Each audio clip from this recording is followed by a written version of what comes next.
Hey, this is WyoFile reporter Andrew Graham. I want to talk to you guys about a story that we published on Friday as folks were headed into the long Labor Day weekend. So on July 18th, U.S. Immigration and Customs Enforcement, ICE, transferred more than 40 immigrants from a large detention facility in Aurora outside Denver, brought them 4 hours north and put them in the Natrona County Jail in Casper. Many of those folks have been there ever since, a period of over a month and a half now. We've been interested in these detainees, where they came from, what their stories were, but it's been difficult to get information about them. Most people in the immigration system don't have attorneys, not represented by attorneys, and there's limited information about immigration court cases in the public record. Last month, I reached out to a few folks in the Casper jail through the jail's inmate messaging platform, where you can send a message for 25 cents a message. The names in the group of detainees suggest to me that they came from all over the world. There's names that looked African in origin, Eastern European in origin. I picked a few people with Latino, Hispanic names because I speak some Spanish, and I eventually connected with a Cuban guy named Josue Perez. His English was better than my Spanish. We spoke in English. I was really lucky to connect with Josue. He was really open about his story. He wanted it told, and it made it a lot easier for me to verify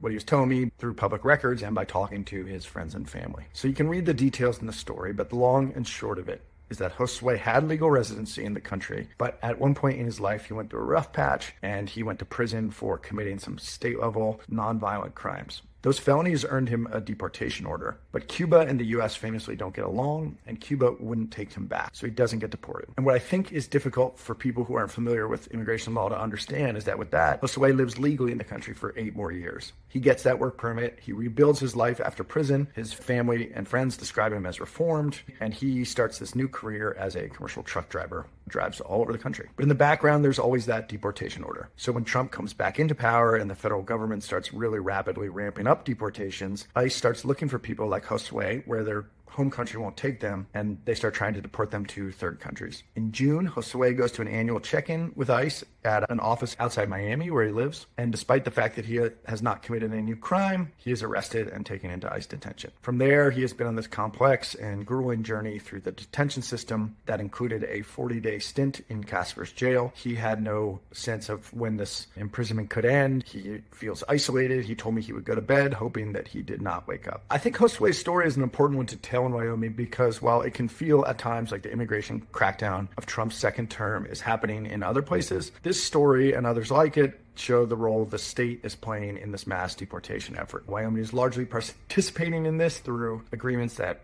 county sheriffs are striking with ICE. It's unclear what Josue's ultimate fate will be. He was taken out of Casper, and I was able to track him for a while, but now ICE's online detainee tracker just says he's in custody. It doesn't say where. I spoke to his sister. She told me he was in El Paso, Texas. According to Josue's own accounting of his kind of journey through the detention system, this would make the 3rd time ICE has brought him to El Paso since arresting him in Miami 3 months ago. So I hope you'll go read that story, and I hope you'll continue to support WyoFile so we can continue to do this kind of reporting.